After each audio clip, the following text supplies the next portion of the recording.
Hello, could you tell me something about your new publication, please? So Irregular. Yes, I can. So my name's Ellie and I produce this zine, So Irregular, which is celebrating clothing cultures beyond fast fashion.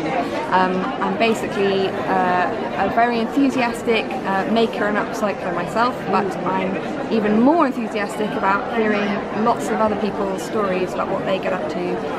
For example, in issue 2, I've got the amazing That Black Chick, I don't know if you know the blog, who is Michelle Morris is the lady behind it, and she produces an awesome magazine in America about making and also trying to improve the diverse range of people that get represented in craft publications.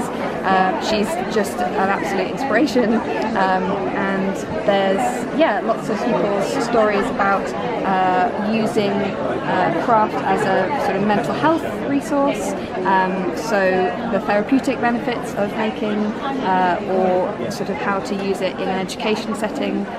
So tell me about some of the artists that you've approached. I know you were discussing earlier on about Tom of Holland. Yes, Tom of Holland really kindly let me send sort of email questions to him. You may already know him as the awesome sort of visible mender who is sort of championing the idea of rather than sort of either throwing something away when it's been torn, or secretively fixing it and sort of trying to pretend that it's good as new.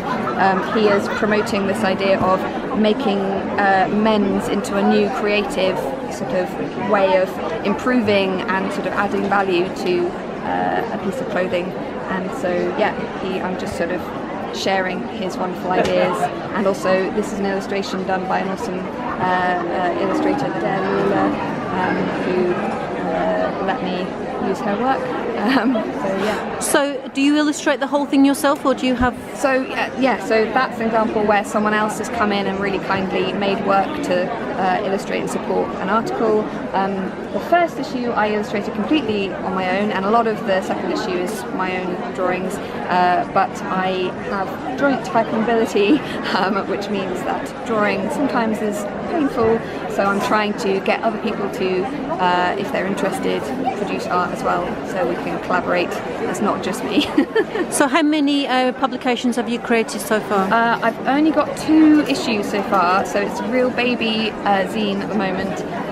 I've got another little side project zine coming out really soon called Dressed for Disaster, which is basically fashion moments that you won't find on my Instagram, and just talking about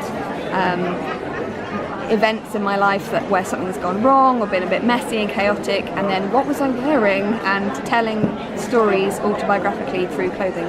But that's a little side project, but issue 3 is in progress at the moment, so coming soon. So when did your first publication come out? Just under a year ago, I believe. Yes, it's been a whirlwind. So it takes me a bit of time to sort of get from first initial ideas and reaching out to people to actually having a finished thing. And you are the editor? I am editor, creator, dog's body, publicist, and I'm the whole thing. And where can we find copies of your magazine? So if you go on Etsy, I don't know, you probably know about Etsy already. It's an online platform for selling sort of things that are handmade or craft focused. I've got a shop, So Irregular Zine, you'll find it if you search Etsy. And I also am hoping to start selling it more in other places, sort of bookshops, but I will on Instagram be sharing those, so follow me on all the usual things, so you can find out where it might appear next. Thank you very much. No worries.